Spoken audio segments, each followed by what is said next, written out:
Hi hello welcome to my channel. ಯಾರೆಲ್ಲ ಭಾಗ 1ರಿಂದ ಭಾಗ 6 ತನಕ ನೋಡಿಲ್ಲ, ಈ ಕೂಡಲೇ ನೋಡಿ, ತುಂಬ ಇಂಟ್ರೆಸ್ಟಿಂಗ್ ಆಗಿದೆ. ನೀನು ನನ್ನವನು ಭಾಗ 7. ಪಾಪ ತನ್ನನ್ನು ಮುತ್ತಿನಂತಹ ಹುಡುಗಿ ಎಂದುಕೊಂಡಿದ್ದಾನೆ. ಇಷ್ಟು ಒಳ್ಳೆಯ ಭಾವನೆ ಇಟ್ಟುಕೊಂಡು ಪ್ರೀತಿಸುತ್ತಿರುವ ಇವನಿಗೆ ತನ್ನಂಥ ಒಬ್ಬ ಬೀದಿ ಸುಳ್ಳೆ ಯೋಗ್ಯಳೆ. ಛೇ, ಅವನ ದೃಷ್ಟಿಯಲ್ಲಿ ಉದಾತ್ತ ಹುಡುಗಿಯಾದ ತಾನು ಅವನ ನಂಬಿಕೆಗೆ ಮೋಸ ಮಾಡಬಹುದೇ? ಇಲ್ಲ ಇಲ್ಲ, ಈ ಮೋಸ ಸರಿಯಲ್ಲ. ಅವನಿಗೆ ನಂಬಿಕೆ ದ್ರೋಹ ಮಾಡುವುದು ಸರಿಯಲ್ಲ. ಅವನಿಗೆ ನಂಬಿಕೆ ದ್ರೋಹ ಮಾಡುವುದು ಸರಿಯಲ್ಲವೇ ಅಲ್ಲ. ಅವಳ ಹೃದಯ ಕೂಗಿ ಕೂಗಿ ಹೇಳಿದಾಗ ನಿಖಿತಾ ನೀರಿನಿಂದ ಹೊರ ಹಾಕಿದ ಮೀನಿನಂತೆ ಚಡಪಡಿಸಿದಳು. ನಾಳೆ ಹೇಗಿದ್ದರೂ ಜಗನ್ಗೆ ಕಣ್ಣು ಬರುತ್ತದೆ. ತಾನು ಅವನ ಜೊತೆಯಲ್ಲಿದ್ದರೂ, ಒಂದು ವೇಳೆ ಮದುವೆಯಾದರೂ, ಎಂದಾದರೊಂದು ದಿನ ತನ್ನ ಸತ್ಯ ಬಯಲಾದರೆ ಅವನಿಗೆ ಎಂಥ ಆಘಾತವಾಗಬಹುದು. ಮುತ್ತಿನಂಥ ಹುಡುಗಿ ಎಂದುಕೊಂಡವಳು ಒಬ್ಬ ವೇಶ್ಯೆ ಎಂಬ ಕಡು ಸತ್ಯ ಅವನನ್ನು ಯಾವ ಸ್ಥಿತಿಗೆ ತಲುಪಿಸಬಹುದು? ಜಗನ್ ಅದನ್ನು ಸಹಿಸಿಕೊಳ್ಳಲು ಸಾಧ್ಯವಾ? ಹಾಗೇನಾದರೂ ಗೊತ್ತಾದರೆ ಅವನಿಗೆ ತನ್ನ ಮೇಲೆ ಪ್ರೀತಿ ದ್ವೇಷ ಒಟ್ಟಿಗೆ ಮೂಡಿ, ಜೊತೆಗೂ ಇರಲಾರದ, ಬಿಟ್ಟು ಹೋಗಲಾರದ ಸ್ಥಿತಿ ಮೂಡಿ ಅವನು ಮಾನಸಿಕ ಆಘಾತಕ್ಕೆ ಒಳಗಾದರೆ? ಛೇ, ಹಾಗಾಗಬಾರದು. ತನ್ನ ಜಗನ್ ಎಂದೆಂದಿಗೂ ಚೆನ್ನಾಗಿರಬೇಕು. ಅಂದರೆ ತಾನವನ ಬಾಳಿನಲ್ಲಿ ಪ್ರವೇಶಿಸಬಾರದು. ಅವನ ಕಣ್ಣು ಬರುವುದಕ್ಕೆ ಮುಂಚೆಯೇ ಅವನಿಂದ ದೂರವಾಗಬೇಕು. ಯಾಕೆ ನಿಖಿತಾ ಮಾತಾಡ್ತಿಲ್ಲ? ನಾನು ನಿನ್ನ ಕೆನ್ನಿಗೆ ಮುತ್ತು ಕೊಟ್ಟಿದ್ದಕ್ಕೆ ಬೇಜಾರಾಯ್ತಾ? ಜಗನ್ನ ಪ್ರಶ್ನೆಗೆ ಯೋಚನಾಲಹರಿಯಿಂದ ಹೊರಬಂದಳು ನಿಖಿತಾ. ಇಲ್ಲ ಇಲ್ಲ, ಹಾಗೇನೂ ಇಲ್ಲಪ್ಪ, ತೊದಲುತ್ತಾ ಹೇಳಿದಳು. ಆದರೆ ಅವಳ ಮನಸ್ಸು ಮಾತ್ರ ಜಗನ್ನಂಥ ನಿಷ್ಕಲ್ಮಶ ಮನಸ್ಸಿಗೆ ನಾನು ಅರ್ಹಳಲ್ಲ ಎಂದು ಚೀರುತ್ತಿತ್ತು. ಇನ್ನೂ ಅಲ್ಲಿಯೇ ಇದ್ದರೆ ಅವನ ಮಾತಿಗೆ ಉತ್ತರ ಕೊಡುವುದು ಕಷ್ಟವಾಗಬಹುದು ಎಂದೆನಿಸಿ ತಕ್ಷಣ ಎದ್ದು ಜಗನ್ನ ಕೈ ಅದಮಿ ಹೇಳಿದಳು. ಜಗನ್, ನಾನು ಇನ್ನು ಮನೆಗೆ ಹೊರಡ್ತೀನಿ, ನೀನು ರೆಸ್ಟ್ ತಗೋ. ಮಾತಾಡಿ ಮಾತಾಡಿ ಆಯಾಸ ಮಾಡ್ಕೋಬೇಡ ಎಂದಳು. ಅವಳು ಒಮ್ಮೆಲೆ ಹೊರಟು ನಿಂತದ್ದು ಅವನಿಗೆ ಸ್ವಲ್ಪ ಅಚ್ಚರಿ ಎನಿಸಿದರೂ ಮರುಕ್ಷಣವೇ ಪಾಪ ಇಡೀ ದಿನ ತನಗಾಗಿ ಓಡಾಡಿ ದಣಿದಿದ್ದಾಳೆ, ಅವಳಿಗೂ ರೆಸ್ಟ್ ಬೇಕಲ್ಲವೇ ಎನಿಸಿ, ಆಯ್ತು ನಿಖಿತಾ, ನೀನು ಹೊರಡು. ಆದರೆ ಬೆಳಗ್ಗೆ 9ಕ್ಕೆಲ್ಲ ಬಂದು ಬಿಡಬೇಕು, ನೆನಪಿದೆಯಲ್ಲ? ನಾಳೆ ನನ್ನ ಕಣ್ಣಿನ ಪಟ್ಟಿ ಬಿಚ್ಚುತ್ತಾರೆ, ಅಷ್ಟರಲ್ಲಿ ನೀನು ಇಲ್ಲಿರಬೇಕು. ನಾನು ನಿನ್ನನ್ನೇ ಮೊದಲು ನೋಡಬೇಕು ಎಂದ. ಅವನ ಮಾತು ಕೇಳಿದ ನಿಖಿತಾಗೆ ಕಣ್ಣೀರು ತುಂಬಿ ಬಂದು ಮಾತಾಡಲಾಗದೆ ಗಂಟಲು ಕಟ್ಟಿದಂತೆನಿಸಿ ಗದ್ಗದಿತಳಾದಳು. ಅವನ ಕೈಯನ್ನು ಮತ್ತೊಮ್ಮೆ ಅದುಮಿ ಅದನ್ನೆತ್ತಿ ಕೊನೆಯ ಬಾರಿ ಎಂಬಂತೆ ಅದಕ್ಕೆ ಹೂ ಮುತ್ತೊಂದನ್ನು ಕೊಟ್ಟು ಅಲ್ಲಿಂದ ಹೊರಟು ಬಿಟ್ಟಳು. ತಾನು ಜಗನ್ನನ್ನು ಇನ್ನೆಂದೂ ನೋಡಲಾರೆ, ತನ್ನ ಪ್ರೀತಿಯ ಜಗನ್ನನ್ನು ಇನ್ನೆಂದೂ ಮಾತಾಡಿಸಲಾರೆ ಎಂಬ ಭಾವನೆಯಿಂದ ಅವಳಿಗೆ ಹೆಜ್ಜೆಯೇ ಮುಂದಿಡಲಾಗಲಿಲ್ಲ. ಬಲವಂತವಾಗಿ ಭಾರವಾದ ಹೆಜ್ಜೆ ಇರಿಸುತ್ತಾ ಅಲ್ಲಿಂದ ದೂರವಾದಳು. ಡಾಕ್ಟರ್, 1 ನಿಮಿಷ ಇರಿ, ಈಗಲೇ ಕಣ್ಣಿನ ಪಟ್ಟಿ ತೆಗಿಬೇಡಿ, ನಿಖಿತಾ ಬರಲಿ.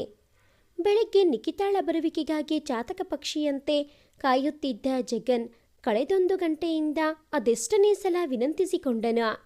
ಡಾಕ್ಟರ್ಗೆ 11 ಗಂಟೆಗೆ ಮತ್ತೊಂದು ಆಪರೇಷನ್ ಇದ್ದುದರಿಂದ ಅಷ್ಟರಲ್ಲಿ ಅವನ ಕಣ್ಣಿನ ಪಟ್ಟಿ ಬಿಚ್ಚಿ ತಮ್ಮ ಆಪರೇಷನ್ ಎಷ್ಟರ ಮಟ್ಟಿಗೆ ಯಶಸ್ವಿಯಾಗಿದೆ ಎಂದು ನೋಡುವ ಕಾಳಜಿ ಅವರಲ್ಲಿತ್ತು. ಆದರೆ ಜಗನ್ನ ಆಗ್ರಹದಿಂದ 10 ಗಂಟೆಯವರೆಗೂ ಕಾದ ಅವರಿಗೆ ನಿಖಿತಾ ಬರದಿರುವ ಬಗ್ಗೆ ನಿಜಕ್ಕೂ ಅಚ್ಚರಿಯಾಗಿತ್ತು. ನಿಖಿತಾ ಇನ್ನೂ ಬರದಿರಲು ಕಾರಣವೇನು? ಜಗನ್ನ ಕಣ್ಣಿಗಾಗಿ ಏನೆಲ್ಲ ಪಾಡುಪಟ್ಟು ಪರದಾಡಿ ಅಂಬಲಿಸಿದ ಅವಳು ಇಂದು ಕಣ್ಣಿನ ಪಟ್ಟಿ ಬಿಚ್ಚುವ ದಿನ ಎಲ್ಲರಿಗಿಂತ ಮೊದಲು ಇಲ್ಲಿರಬೇಕಾಗಿತ್ತು. ಆದರೆ ಹೀಗೆ ಬಂದಿಲ್ಲ. ಎಲ್ಲೋ ಏನೋ ಅಚಾತುರ್ಯ ನಡೆದಿಲ್ಲ ತಾನೇ ಎನಿಸಿತು ಅವರಿಗೆ. ಗುಡ್ ಮಾರ್ನಿಂಗ್ ಡಾಕ್ಟರ್, ಜಗನ್ ಕಣ್ಣಿನ ಪಟ್ಟಿ ಇನ್ನೂ ತೆಗೆದ ಹಾಗಿಲ್ಲವಲ್ಲ? ಆಗ ತಾನೇ ಬೆಳಗ್ಗೆ ಡ್ಯೂಟಿಗೆ ಬಂದ ಹೆಡ್ ನರ್ಸ್ ಜನ್ಯಾಳ ಮಾತು ಕೇಳಿ ತಿರುಗಿದರು doctor Prasanna. Good morning sister, ಇವರ ಫ್ರೆಂಡ್ ನಿಖಿತಾಗೆ ಕಾಯ್ತಾ ಇದ್ದೀವಿ. ಡಾಕ್ಟರ್ ಮಾತು ಕೇಳಿ ಏನೋ ನೆನಪಾದವಳಂತೆ ನರ್ಸ್ ಜನ್ಯ ವ್ಯಾನಿಟಿ ಬ್ಯಾಗಿನಿಂದ ಚೀಟಿಯೊಂದನ್ನು ತೆಗೆದು ಡಾಕ್ಟರ್ ಕೈಗೆ ಕೊಡುತ್ತಾ, ಸಾರಿ ಡಾಕ್ಟರ್, ಇದನ್ನು ನಿಖಿತಾರವರು ರಾತ್ರಿಯೇ ಇಲ್ಲಿಂದ ಹೋಗುವಾಗ ನಿಮಗೆ ಕೊಡೋಕೆ ಹೇಳಿ ಹೋಗಿದ್ದರು. ನಾನು ಮರೆತು ಹಾಗೆ ಹೋಗ್ಬಿಟ್ಟೆ. ತಗೊಳ್ಳಿ ಇದನ್ನು, ಅವಳು ಇವತ್ತು ಬರಲ್ವಂತೆ ಎಂದು ಹೇಳಿದಳು. ಅವಳ ಮಾತನ್ನು ಕೇಳಿದ ಜಗನ್ನಿಗೆ ಬರಸಿಡಿಲು ಬಡಿದಂತಾಯಿತು. ಏನು ಹೇಳ್ತಿದ್ರಿ? ಏನು ಹೇಳ್ತಾ ಇದ್ದೀರಾ ಸಿಸ್ಟರ್ ನೀವು? ಚಕಿತನಾಗಿ ಉದ್ಗರಿಸಿದ ಜಗನ್. ನಿಖಿತಾ ಇವತ್ತು ಇಲ್ಲಿಗೆ ಬರಲ್ಲ ಅಂತ ಹೇಳಿದ್ದು. ಹಾಗೆ ನಾಳೆ ಜಗನ್ನ ಕಣ್ಣಿನ ಪಟ್ಟಿ ತೆಗೆದ ಮೇಲೆ ನಾನು ಕೊಟ್ಟಿರೋ ಚೀಟಿ ಓದೋಕೆ ಕೊಡಿ ಅಂತಷ್ಟೇ ಹೇಳಿ ಹೊರಟು ಹೋದರು. ಜನ್ಯ ನಿರ್ಭಾವುಕತೆಯಿಂದ ಹೇಳಿ ಅಲ್ಲಿಂದ ಹೊರಗಡೆ ಹೊರಟು ಹೋದಳು. ಯಾಕೆ ಯಾಕೆ ನಿಖಿತಾ ಹಾಗೆ ಮಾಡಿದ್ದು? ನಾನು ಕಣ್ಣು ಬಿಟ್ಟ ತಕ್ಷಣ ಅವಳ ಮುಖ ನೋಡಬೇಕು ಅಂತ ಅವಳಿಗೆ ಹೇಳಿದ್ನಲ್ಲ. ಜಗನ್ ಏನೂ ಅರ್ಥವಾಗದೆ ಕಂಗಾಲಾಗಿ ಹೇಳಿದ. ಅದಕ್ಕೆ ಡಾಕ್ಟರ್ ಪ್ರಸನ್ನ ಅವನನ್ನು ಸಮಾಧಾನಪಡಿಸುವಂತೆ ಹೇಳಿದರು. ರಿಲ್ಯಾಕ್ಸ್ ಜಗನ್, ಅವಳು ಯಾಕೆ ಹಾಗೆ ಮಾಡಿದ್ಲು ಅಂತ ತಿಳ್ಕೋಬೇಕಾದ್ರೆ ನಾವು ಅವಳು ಕೊಟ್ಟಿರೋ ಈ ಚೀಟಿ ಓದಬೇಕು. ಅವಳ ಆಸೆಯಂತೆ ಅದನ್ನು ನೀನೇ ಓದಬೇಕು ಅಂದರೆ ನಾನೀಗ ನಿನ್ನ ಕಣ್ಣಿನ ಪಟ್ಟಿ ಬಿಚ್ಚಬೇಕು. ಈಗ ಪಟ್ಟಿ ಬಿಚ್ಚುತ್ತೀನಿ, ಆಮೇಲೆ ನೀನೇ ಓದುವಿಯಂತೆ ಎಂದ ಡಾಕ್ಟರ್ ಸರಸರನೆ ಅವನ ಕಣ್ಣಿನ ಪಟ್ಟಿ ಬಿಚ್ಚಿ ನಿಧಾನವಾಗಿ ಕಣ್ಣು ತೆರೆಯಲು ಹೇಳಿದರು. ಅವರು ಹೇಳಿದ ಹಾಗೆ ಕಣ್ಣು ತೆಗೆದ ಜಗನ್ನಿಗೆ ಮೊದಲೊಂದು ನಿಮಿಷ ಬೆಳಕು ಕಣ್ಣು ಕುಕ್ಕಿದಂತಾದರೂ ನಿಧಾನವಾಗಿ ಅದು ಸರಿಹೋಯಿತು. ಡಾಕ್ಟರ್ ಕೊಟ್ಟ ಕಪ್ಪು ಕನ್ನಡಕ ಧರಿಸಿದ ಜಗನ್ ಅವರು ಕೊಟ್ಟ ನಿಖಿತಾಳ ಪತ್ರವನ್ನು ತೆಗೆದುಕೊಂಡು ಓದಿದ. ಪ್ರೀತಿಯ ಜಗನ್, ನಿನ್ನ ಕಣ್ಣಿನ ಪಟ್ಟಿ ತೆಗೆಯುವಾಗ ನಾನು ಅಲ್ಲಿಲ್ಲ ಅಂತ ಕೋಪನ? ಹಾಗಿದ್ದರೆ ಮೊದಲು ಅದಕ್ಕೊಂದು ಕ್ಷಮೆ ಇರಲಿ. ನಾನು ನೀನು ಸೇರಿದ್ದು ಆಕಸ್ಮಿಕ, ಈಗ ಅಗಲುತ್ತಿರುವುದು ಸಹ ಆಕಸ್ಮಿಕವೇ. ರೈಲಿನ ಪ್ರಯಾಣಿಕರಂತೆ ಜೀವನದ ಯಾವುದೋ ಸ್ಟೇಷನ್ನಿನಲ್ಲಿ ನಾವಿಬ್ಬರೂ ಒಂದೇ ಬೋಗಿಯಲ್ಲಿ ಹತ್ತಿ ಸಹ ಪ್ರಯಾಣಿಕರಾಗಿದ್ವಿ. ಇಬ್ಬರೂ ನಾವು ಯಾರೋ, ಎಲ್ಲಿಂದ ಬರ್ತಿದ್ದೀವಿ, ಎಲ್ಲಿಗೆ ಹೋಗ್ತಿದ್ದೀವಿ ಅನ್ನೋದನ್ನೇ ಮರೆತು ಒಂದಾಗೋಕೆ ಆಸೆ ಪಟ್ವಿ. ಆದರೆ ನನಗೆ ನಿನ್ನ ಜೊತೆ ಕೊನೆಯವರೆಗೂ ಪ್ರಯಾಣಿಸೋ ಅರ್ಹತೆ ಇಲ್ಲ. ಅದಕ್ಕೆ ಯಾವುದೋ ಸ್ಟೇಷನ್ನಿನಲ್ಲಿ ಇಳಿದು ನಿನ್ನಿಂದ ಬೇರೆಯಾಗ್ತಿದ್ದೀನಿ. ಆದರೆ ನೀನು ಇದಕ್ಕೆ ಬೇಸರ ಪಟ್ಕೋಬೇಡ. ನಿನ್ನ ಪ್ರಯಾಣದಲ್ಲಿ ನನಗಿಂತ ಒಳ್ಳೆಯ ಸಂಗಾತಿ ನಿನಗೆ ಸಿಕ್ಕೇ ಸಿಗುತ್ತಾಳೆ. ಸಿಗಲಿ ಅಂತ ನಾನು ಹಾರೈಸ್ತೀನಿ. ನನ್ನನ್ನು ಎಲ್ಲೂ ಹುಡುಕೋ ಪ್ರಯತ್ನ ಮಾಡಬೇಡ, ನನ್ನ ಮರೆತು ಬಿಡು. ನಿನಗೆ ಪುನಃ ಬಂದಿರೋ ಈ ದೃಷ್ಟಿಯ ಬೆಳಕಿನಲ್ಲಿ ನಿನ್ನ ಸುಂದರ ಭವಿಷ್ಯವನ್ನ ರೂಪಿಸಿಕೋ. ನಿನ್ನಿಂದ ದೂರ ಆಗ್ತಿದ್ರು ನಿನ್ನಂಥ ಒಳ್ಳೆಯ ಗೆಳೆಯನ ಕಳ್ಕೊಳ್ತಿದ್ದೀನಿ ಅಂತ ನನಗೂ ತುಂಬಾ ನೋವಾಗ್ತಿದೆ. ಆದರೆ ಏನು ಮಾಡಲಿ, ದಯವಿಟ್ಟು ನನ್ನನ್ನು ಕ್ಷಮಿಸ್ಬಿಡು. ಇಂತಿ ನಿನ್ನ ಪ್ರೀತಿಯ ಗೆಳತಿ ನಿಖಿತಾ. ಓದಿ ಮುಗಿಸುತ್ತಿದ್ದಂತೆಯೇ ಜಗನ್ನ ಗಂಟಲು ಕಟ್ಟಿ ಮಾತು ಹೊರಡದಂತಾಯಿತು. ಒಂದು ಕ್ಷಣ ಪ್ರಪಂಚವೆಲ್ಲ ಗಿರಗಿರನೆ ಸುತ್ತಿದಂತಾಯಿತು. ಕಣ್ಣೀರು ತುಂಬಿ ದೃಷ್ಟಿ ಮಸುಕಾಯಿತು. ಅವಳ ಪತ್ರದ ಒಂದೊಂದು ಸಾಲು ಅವನ ಹೃದಯಕ್ಕೆ ಶೂಲದಿಂದ ಚುಚ್ಚಿದಂತಿತ್ತು. ಅವಳೇನು ಬರೆದಿದ್ದಾಳೆ ಎಂಬುದು ಅವನಿಗೆ ತಿಳಿಯದೆ ಇದೆಲ್ಲ ನಿಖಿತಾ ತಮಾಷೆಗೆ ಮಾಡುತ್ತಿರಬಹುದೇ ಎಂದೆನಿಸಿ ಹಾಗೇ ಆಗಿರಲಿ ದೇವರೇ ಎಂದು ತನ್ನಲ್ಲೇ ಕೋಟಿ ದೇವರಿಗೆ ಕೈ ಮುಗಿದುಕೊಂಡ ಜಗನ್. ಆದರೆ ಅವಳು ಇಂಥ ಸಂದರ್ಭದಲ್ಲಿ ಇಷ್ಟು ದೊಡ್ಡ ತಮಾಷೆ ಮಾಡುವುದು ಸಾಧ್ಯವಿಲ್ಲವೆನಿಸಿತು. ಅವಳು ಬರೆದಿದ್ದ ಒಂದೊಂದು ಸಾಲು ಒಗಟಿನಂತೆನಿಸಿ ಡಾಕ್ಟರ್ ಪ್ರಸನ್ನರತ್ತ ಅಸಹಾಯಕತೆಯಿಂದ ನೋಡಿದ. ಅವನ ಮನಸ್ಸನ್ನು ಅರ್ಥ ಮಾಡಿಕೊಂಡ ಅವರು ಅವನ ಬೆನ್ನು ತಟ್ಟಿ ಹೇಳಿದರು, ಯೋಚಿಸಬೇಡ ಜಗನ್, ಎಲ್ಲ ಸರಿ ಹೋಗುತ್ತೆ. ನಿಖಿತಾಗೂ ನಿನ್ನನ್ನು ಬಿಟ್ಟು ಇರಕ್ಕಾಗಲ್ಲ. ಅವಳು ಪುನಃ ನಿನ್ನ ಬಳಿಗೆ ಬಂದೇ ಬರ್ತಾಳೆ. ಡೋಂಟ್ ವರಿ ಎಂದರು. ಅವರ ಮಾತಿಗೆ ಜಗನ್ ಜೋರಾಗಿ ಒಮ್ಮೆ ತಲೆ ಕೊಡುವಿದ. ಇಲ್ಲ ಡಾಕ್ಟರ್, ಸಾಧ್ಯವಿಲ್ಲ. ಅವಳೆಂದಿಗೂ ಪುನಃ ನನ್ನ ಬಳಿ ಬರಲ್ಲ. ಅವಳೆಂಥ ಹುಡುಗಿ ಅಂತ ನನಗೆ ಚೆನ್ನಾಗಿ ಗೊತ್ತು. ಅವಳೆಂದು ವಾಪಸ್ ಬರಲ್ಲ. ಅವಳ್ಯಾಕೆ ನನ್ನನ್ನು ಬಿಟ್ಟು ಹೋದ್ಲು ಡಾಕ್ಟರ್? ಯಾಕೆ ಯಾಕೆ? ಅವನ ಪ್ರಶ್ನೆಗೆ ಡಾಕ್ಟರ್ ಪ್ರಸನ್ನ ಬಳಿ ಯಾವುದೇ ಉತ್ತರವಿರಲಿಲ್ಲ. ಮತ್ತೊಮ್ಮೆ ಅವನ ಬೆನ್ನು ಸವರಿದ ಅವರು, ಜಗನ್, ಅವಳು ವಾಪಸ್ ಬರಲ್ಲ ಅಂದರೆ ನೀನೇ ಅವಳನ್ನು ಹುಡುಕು.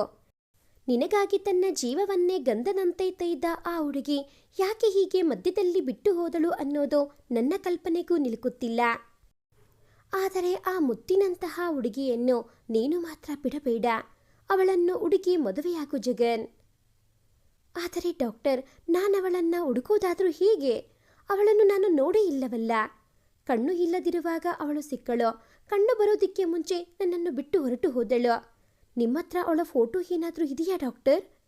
ಜಗನ್ ವಿಫಲನಾಗಿ ಕೇಳಿದ. ಅದಕ್ಕೆ ಡಾಕ್ಟರ್ ಇಲ್ಲ ಎಂಬಂತೆ ತಲೆಯಾಡಿಸಿದರು. ಅದನ್ನು ನೋಡಿದ ಜಗನ್ನ ಮುಖದಲ್ಲಿ ನಿರಾಸೆ ಮೂಡಿತು. ಹೇಳಿ ಡಾಕ್ಟರ್, ಹಾಗಾದರೆ ನಾನು ಅವಳನ್ನು ಯಾಕೆ ಹುಡುಕಲಿ? ಜಗನ್ ಆರ್ತನಾಗಿ ಕೇಳಿದಾಗ ಪ್ರಸನ್ನ ಅವನ ಭುಜ ತಟ್ಟಿ ಹೇಳಿದರು, ಜಗನ್, ಮನಸ್ಸಿದ್ದರೆ ಮಾರ್ಗ.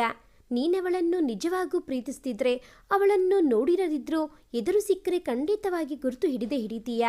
ಅವಳ ದುಂಡು ಮುಖ, ವಿಶಾಲವಾದ ಕಣ್ಣು, ತಿದ್ದಿ ತೀಡಿದಂಥ ಮೂಗು, ಪುಟ್ಟ ತುಟಿ, ತೆಳುವಾದ ಶರೀರ, ನಿನ್ನ ಭುಜದವರೆಗಿನ ಎತ್ತರ, ಇಷ್ಟು ನಿನ್ನ ಮನಸ್ಸಿನಲ್ಲಿಟ್ಟುಕೊಂಡಿದ್ರೆ ಸಾಕು. ಅವಳು ನನಗೆ ಸಿಕ್ಕೇ ಸಿಗ್ತಾಳೆ.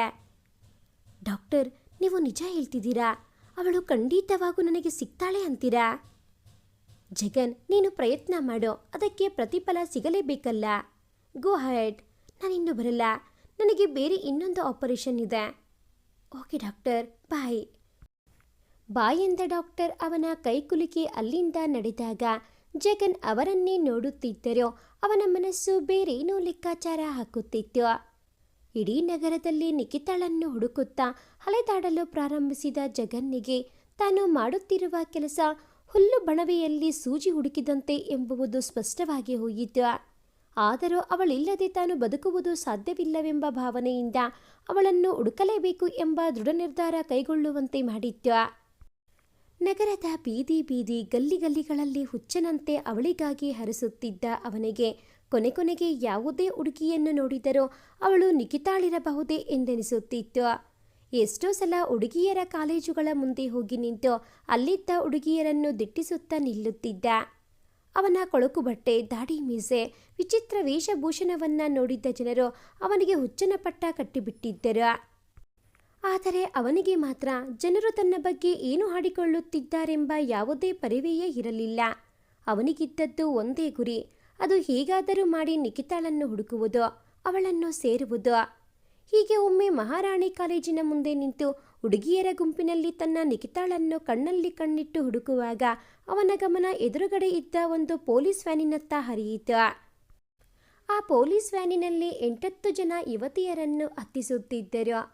ಅವರನ್ನು ನೋಡಿದರೆ ಅವರು ವೇಶ್ಯೆಯರೆಂದು ಯಾರು ಬೇಕಾದರೂ ಹೇಳಬಹುದಿತ್ತು.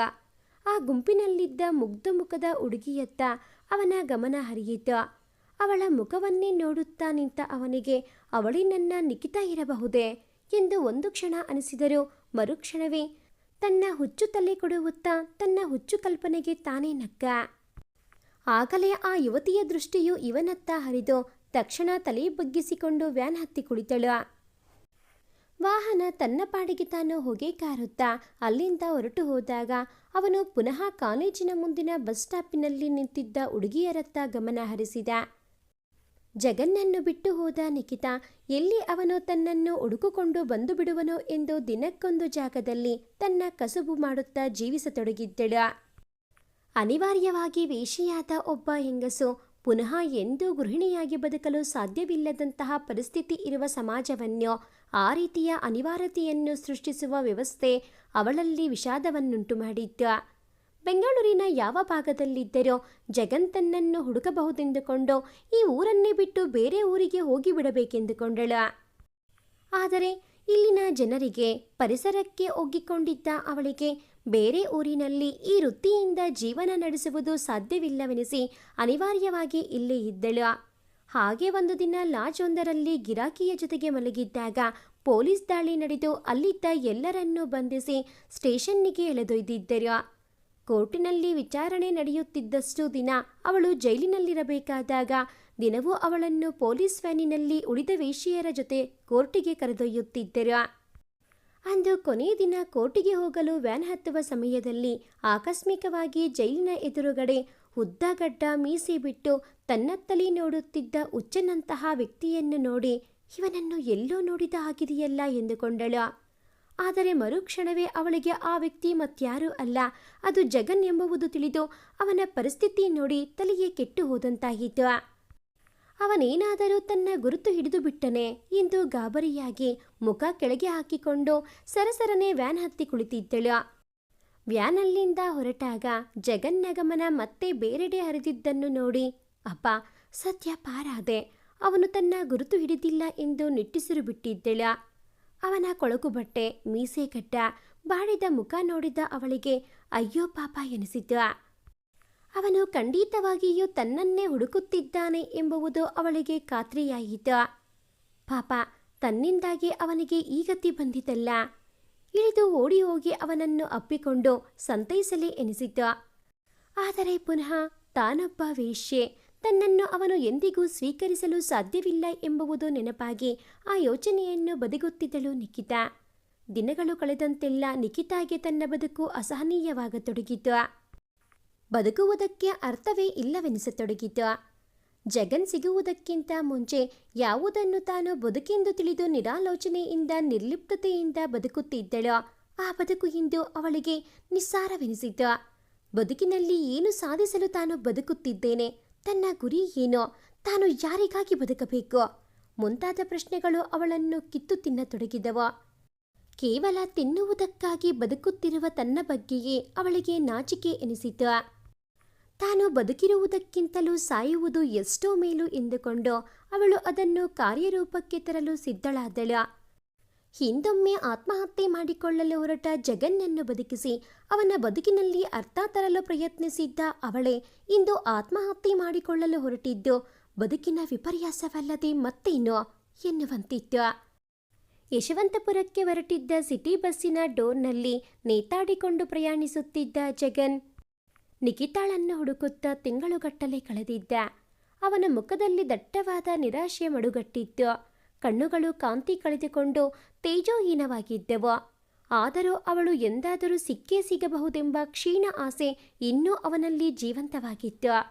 ಹೆಬ್ಬಾಳದಿಂದ ರಾಷ್ಟ್ರೀಯ ಹೆದ್ದಾರಿ 4ರಲ್ಲಿ ಹೊರಟ ಬಸ್ಸಿನ ಸುತ್ತಮುತ್ತಲೂ ಹೆವಿ ಲೋಡು ತುಂಬಿದ್ದ ಲಾರಿಗಳು ಬರ್ಬರ್ ಎಂದು ಹೋಗುತ್ತಿದ್ದವು.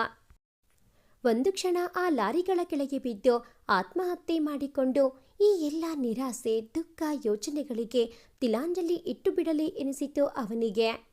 ಆದರೆ ಮರುಕ್ಷಣ ಅಂದು ನಿಖಿತಾ ತನ್ನನ್ನು ಬದುಕಿಸಿದ ದಿನ ಹೇಳಿದ ಮಾತುಗಳು ಜ್ಞಾಪಕಕ್ಕೆ ಬಂದು, ಇಲ್ಲ, ಸಾಯುವುದರಿಂದ ಏನೂ ಸಾಧಿಸದಂತಾಗುವುದಿಲ್ಲ.